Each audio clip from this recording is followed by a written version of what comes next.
8번째 강의고 주제는 춤추는 철학자라고 정했습니다.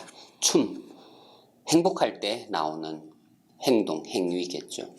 즐거워야 춤을 출 수 있습니다. 그런데 즐거움도 때로는 배워야 하기도 합니다. 춤, 마찬가지로 춤꾼이 되기 위해서는 부단한 훈련이 전제됩니다. 아무나 춤출 수 있는 것이 아닙니다. 요즘 젊은이들 아이돌 가수가 되기 위해서 춤추고 노래하고 훈련을 무진장 한다는 거 잘 알고 있습니다. 그런 노력이 우리 문화를 세상에 알려주는 기회의 장을 열어놓게 된 것입니다. 춤, 니체의 철학에서는 비유가 됩니다. 춤, 균형 감각이 전제됩니다. 살다 보면은 울을 때도 있고 웃을 때도 있습니다. 어느 하나를 싫다고 제거하고 어느 하나를 좋다고 끌어안으려고 하는 이러한 배타적 이분법으로는 삶이 설명되지 않습니다. 얼마 전에 예술의 전당에서 나는 광대다라는 베르나르 뷔페의 그림을 전시한 적이 있습니다. 그때 광대의 심리학에 대해서 고민을 해보기도 했습니다. 광대가 누구냐? 광대의 얼굴을 그려라. 그러면은 눈에는 눈물방울을 이렇게 그려놓고 또 입은 웃고 있는 듯한 그런 얼굴 표정. 울고는 있지만 우는 게 아니야. 억지로라도 웃으면서 살아가는 그런 노력이 광대의 모습입니다. 니체의 책에도 자라투스트라는 이렇게 말했다에서도 자주 광대라는 말이 등장합니다. 광대는 노력을 하는 자고 웃으려고 노력하는 자고 잘 살려고 노력하는 자고 균형 감각을 잃지 않으려고 애를 쓰는 자고 노력이라는 단어는 괴테에서부터 물려받았을 것 같아요. 괴테가 말하는 파우스트는 노력하는 자이고 그런 노력을 통해서 파우스트는 구원을 받게 되는 남자입니다. 학자입니다. 노력하는 자가 구원받는다라는 이 대명제를 가지고 괴테는 파우스트라는 작품을 썼습니다. 똑같은 방식으로 니체는 춤을 잘 출 수 있는 자가 신이다라는 이 대전제를 설명하기 위해서 철학의 길을 걷습니다. 괴테보다도 더 과거로 올라가서 1605년에 세르반테스는 돈키호테라는 작품을 썼습니다. 돈키호테는 자기가 기사인 줄 착각하고 살아갑니다. 세상 사람들은 그를 미쳤다고 광기에 빠졌다고 폄하하기도 하고 손가락질하기도 했습니다. 하지만 세르반테스는 작품 마지막에 그를 위한 묘비명을 쓰면서 마지막 구절에 이런 말을 합니다. 그는 미쳐서 이 세상을 살다가 제정신으로 이 세상을 떠났다라고. 그리고 그의 돈키호테는 르네상스를 대변하는 인물이 되었습니다. 근대를 대변하는 인물이 되었습니다. 세상을 바꾸는 인물이 되었습니다. 누가 미쳤을까요? 어느 하나의 이념에 얽매인 정신이 미쳤을 것입니다. 세르반테스나 괴테나 니체나 새로운 미침으로 과거에 저항하는 정신이라고 보면 됩니다. 니체는 여러 곳에서 춤을 이야기했는데 자라투스트라는 이렇게 말했다. 읽기와 쓰기에 대하여라는 장에서 니체는 이런 말을 했습니다. 나는 춤을 출 줄 아는 신만을 믿으리라. 춤을 출 줄 아는 신만이 니체가 믿을 수 있는 신이다라고 말하는 거죠. 또 자라투스트라의 머릿말 5번에는 이런 구절이 있습니다. 춤추는 별 하나를 탄생시키기 위해 우리는 혼돈을 품어야 한다. 춤추는 별, 언젠가 저의 책 제목으로 선택하고 싶기도 합니다. 춤추는 별. 춤추는 별을 탄생시키기 위해서 우리는 혼돈을 품어야 한다. 혼돈, 카오스. 카오스가 감당이 될까요? 우리는 코스모스를 좋아합니다. 정리정돈된 것을 좋아합니다. 우리는 질문을 던지는 이성적 존재입니다. 이런 존재가 존재하는 것은 답이 있을 거다라는 이미 있음을 선호합니다. 그러다 보니 기독교의 신은 스스로 있는 자를 여호와의 이름으로 선택하기도 합니다. 스스로 있는 자. 그것을 동양 철학으로 가져오면 자연이 됩니다. 자연을 기독교는 신으로 만들어버리는 이러한 틀을 형성하게 됩니다. 그 있음을 알려고 질문을 던지고 그 있음을 계시로 받아들이고 그 있음을 명령으로 받아들이고 이해하고자 하는 자세가 신앙인의 자세입니다. 하지만 니체가 꿈꾸는 춤추는 신은 이러한 틀에서 벗어나고자 하는 정신이라고 보면 됩니다. 춤추는 자는 무대가 필요합니다. 그리고 무대 위에 설 수 있는 다리, 굳건한 다리도 필요합니다. 그냥 선다고 춤이 되는 것도 아닙니다. 리듬을 탈 줄 알아야 되고 때로는 물구나무 서기를 할 줄도 알아야 됩니다. 예를 들어서 즐거운 학문에는 시가 두 편이 있는데 하나는 무용수를 위하여라는 시인데 미끄러운 얼음, 춤을 잘 추는 사람에게 그것은 천국. 아주 세 줄밖에 안 되는 짧은 시지만 니체의 철학을 잘 담아낸 시입니다. 예를 들어서 김연아에게 얼음은 무대입니다. 혹은 스피드 스케이팅을 했던 이상화나 이승훈 이런 사람들에게 얼음은 1등이 될 수 있는 기회의 장입니다. 얼음 물론 재앙이 될 수 있습니다. 불행의 원인이 될 수도 있습니다. 하지만 그것을 잘 이용하면은 1등이 될 수도 있는 그런 기회가 주어집니다. 인생, 삶, 고행이라고요. 하지만 이렇게 고행이라고 불리는 이 삶조차도 잘 살면은 해탈할 수 있는 기회의 장이 되기도 합니다. 니르바나, 열반에 들려면 이 삶을 잘 살아야 합니다. 이 삶을 불교에서는 사바세계라고 말합니다. 참고 견디는 세계라고 말하는 것입니다. 참지 못하고 견디지 못하는 사람은 깨달을 수 없다라는 주장을 펼치고 있는 것이기도 합니다. 또 즐거운 학문의 새내기를 위한 위로 혹은 초보자를 위한 위로라는 이 시에서는 서고 걷는 것, 춤추는 것, 그리고 마지막 행에는 물구나무 서기 하는 것. 이 시가 좀 길어서 다 읽을 수는 없습니다. 여기에서 니체는 우리가 몸을 가지고 살아가면서 어떤 행동을 할 수 있는가를 다 보여줍니다. 다리를 갖고 있는 존재는 서기를 원합니다. 다리를 갖고 있는 자는 걷기를 원합니다. 다리를 갖고 있는 자는 춤을 추기를 원합니다. 때로는 이 두 팔을 다리 삼아 물구나무 서기도 할 줄 알아야 합니다. 이제 니체 문학과 철학의 두물머리라는 책의 157쪽의 인용문을 천천히 읽어보겠습니다. 어느 날 저녁 자라투스트라는 제자들과 함께 숲속을 가로질러 가고 있었다. 자, 자라투스트라 속에는 이 사람을 보라라는 자서전에서 니체가 분명히 말했습니다. 나의 글 속에는 자라투스트라 이렇게 말했다 말고 그의 전체에는 자라투스트라만이 있다라고 선언한 바 있습니다. 여러 어떤 비유가 있고 인물이 있고 대상이 사물들이 언급되기는 하지만 전부 다 자기 안의 또 다른 자아라고 보면 됩니다. 여기서 말하는 숲은 다름이 아니라 자기 자신이라고 보면 됩니다. 자기 자신에 대한 비유는 숲도 되고 시면도 되고 바다도 되고 뭐 하늘도 되고 다 돼요. 여기서 이제 숲이라는 어떤 영역을 제시하고 있습니다. 니체는 이 숲이라는 영역을 가지고 어떤 말을 펼쳐가고 있는지 그것을 관찰하면 됩니다. 샘을 찾고 있었는데, 그러니까 숲에 샘이 있겠죠. 예를 들어 사막에 가면 오아시스가 있겠죠. 이런 걸 찾아내면 됩니다. 샘을 찾고 있었는데 보라 어느새 나무와 덤불로 아늑하게 둘러싸인 푸른 풀밭에 와 있는 것이 아닌가. 자, 숲. 예를 들어서 게르만 민족 신화를 공부하다 보면 숲은 굉장히 무서운 것입니다. 아도왕 외부 세력의 영웅은 숲 안으로 들어가는 것을 용기를 가진 자만이 할 수 있는 것이라고 얘기하기도 합니다.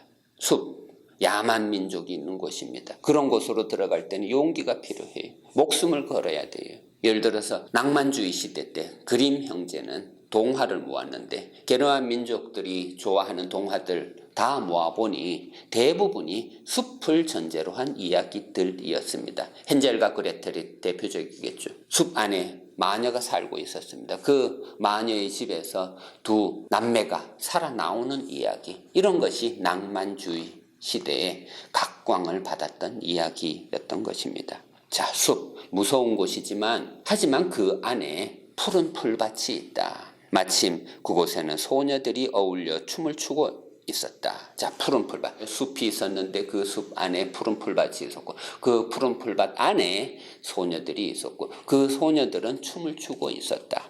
소녀들은 자라투스트라를 알아보고는 이내 춤을 멈췄다. 그러자 자라투스트라는 그들에게 다정하게 다가가 이렇게 말했다. 사랑스러운 소녀들이여 멈추지 말라. 너희들에게 다가온 자 그는 사악한 눈을 번뜩이는 해방꾼이 소녀들의 적이 아니니. 유명한 구절입니다. 사악한 눈, 여러 학자들이 이 사악한 눈이라는 제목으로 논문도 쓰고 책도 썼습니다. 사악한 눈, 염세주의 철학, 염세주의자가 아니야 나. 부정적으로 생각하는 자가 아니야 나. 또 해방꾼, 여러 놀이 철학을 펼쳤던 사람들이 자주 인용했던 개념입니다. 해방꾼, 누가 해방꾼일까요? 어떤 규칙이 있는데 규칙을 지키지 않고 자기 뜻대로 고집을 피우는 자가 해방꾼일 것입니다.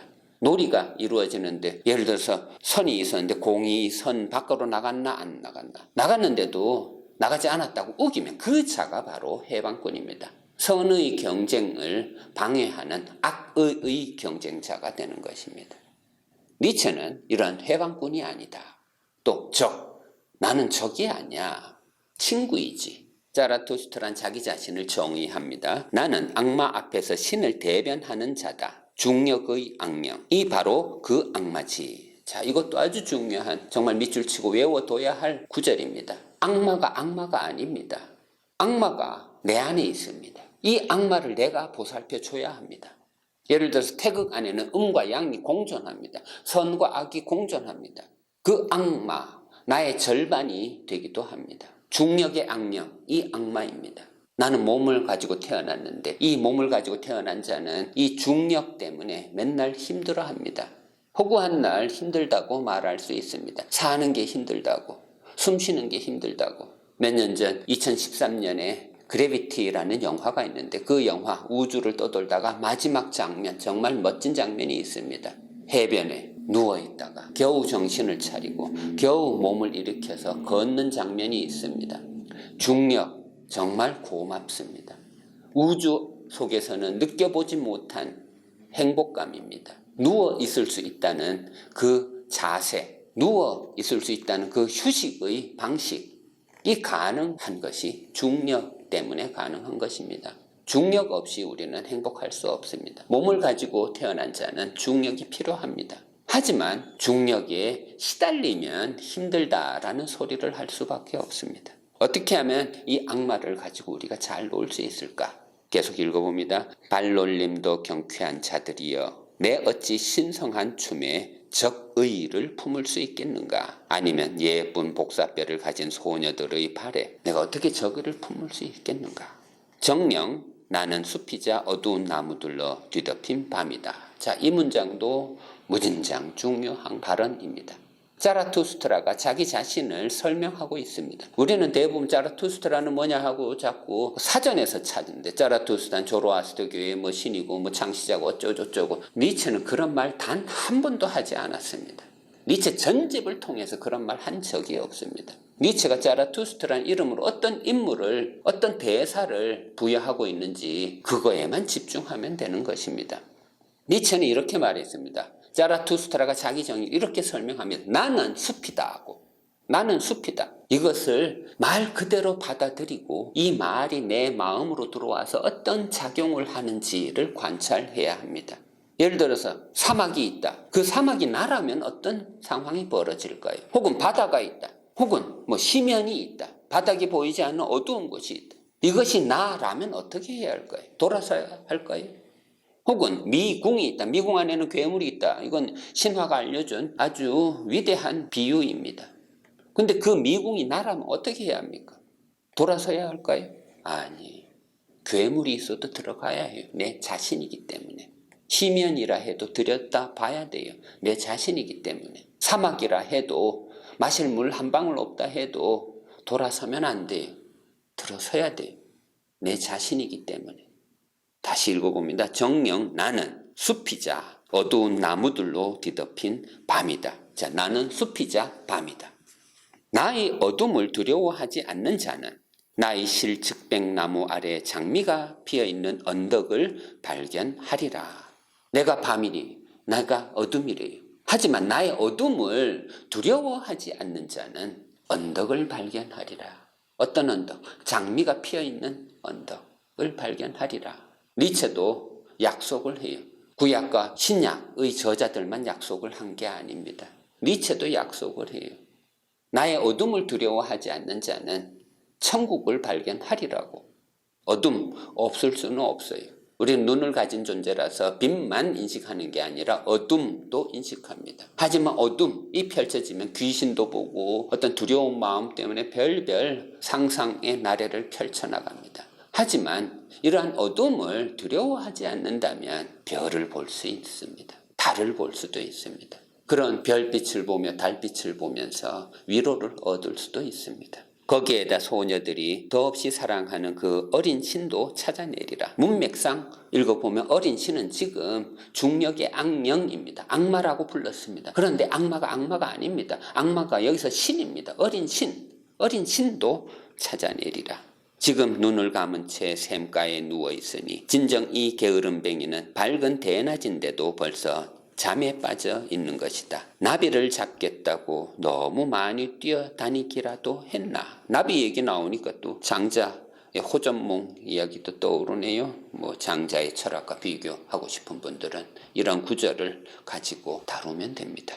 아리따운 무희들이여 저 작은 신을 좀 꾸짖을 생각인데 그런다고 해서 내게 화내지 말라. 꾸짖으면 그는 울고불고 야단일 것이다. 그러나 그는 울 때조차 웃음을 자아내리라. 자, 아까 말씀드렸던 광대의 철학입니다. 니체가 자꾸 광대를 언급하는 이유는 바로 이런 대목과 관련하고 있습니다. 울고 있지만 웃고 있다. 우는 게 아니야. 착각하지만 난 웃고 있어. 비틀대는 게 아니야. 착각하지마. 나는 춤추고 있어. 쓰러진 게 아니야. 착각하지 마. 나는 쉬고 있어. 이러한 반전을 생각해낼 수 있다면 니체의 허무주의 철학은 내 안에 들어와서 힘을 발휘해 줄 것입니다. 그는 눈물을 글썽이며 너희에게 다가와 함께 춤을 추자고 졸라댈 것이다. 함께 춤을 추자. 같이 좀 놀자. 친구라면 같이 노는 자입니다. 같이 할 수 있다면, 함께 할 수 있다면 사랑의 기적이 일어날 수 있는 가능성이 열립니다. 사랑, 몸을 가지고 태어난 이렇게 홀로 살아야 할 존재의 최고의 경지가 사랑입니다. 함께 하는 것입니다. 영원한 사랑, 이성적 존재는 그런 사랑도 생각해냅니다. 영원한 사랑 없다고 말하는 것이 오히려 의견의 폭력입니다. 믿을만 합니다. 그러면 그의 춤에 맞추어 노래를 하나 부리리라. 즉 중력의 악령을 위해서 내가 노래를 하나 불러볼게. 저들이 세계를 주재하는 자라고 부르는 나의 더없이 강력한 악마인 저 중력의 악령에게 던지는 춤 노래이자 조롱의 노래를. 중력의 악령이 나를 괴롭히고 있어요. 발을 무겁게 하고 있어요. 눈꺼풀을 무겁게 짓누르고 있어요. 하지만 자라투스트라의 정신은 조롱하고 있어. 네가 무겁다고? 네가 나의 발을 무겁게 한다고? 까불지 마. 나는 힘이 있어. 나는 춤을 추는 자야. 내가 믿는 신은 춤을 출 줄 아는 자야. 하고 신나는 멋과 흥이 넘치는 춤을 추는 그런 철학자입니다. 마지막으로 시바에 대해서 잠시 언급하겠습니다. 힌두교의 트리무르티, 즉 삼위일체 신이 있는데 브라마, 창조의 신, 비시누, 보존의 신, 시바, 파괴의 신. 시바가 근대 예술가들이 형상화해 놓은 조각 작품을 보면 춤추는 자입니다. 파괴하는 자입니다. 춤은 규칙이 있을 때 그 규칙을 파괴할 수 있는 경지에 들어간 자입니다. 그리고 이 시바는 오른쪽 발로 뭔가를 밟고 있는데 그 괴물은 아파스마라라고 합니다. 무지라고 불립니다. 무지를 짓밟고 무지를 무대 삼아 춤을 추는 자가 시바라는 춤의 여왕입니다. 무아지경, 무서운 게 아닙니다. 내가 나 자신을 잊어버린다 해서 지옥이 펼쳐지는 게 아닙니다. 오히려 내가 나 자신을 잃고 내 몸을 가지고 멋과 흥이 넘치는 춤을 출 수 있을 때 천국이 펼쳐지게 되는 것입니다. 니체는 이러한 천국 사상을 생각의 능력으로 펼쳐보자, 실현시켜보자 하는 노력을 보여주는 철학자입니다. 노력하는 철학자입니다. 오늘 수업 여기까지 하겠습니다.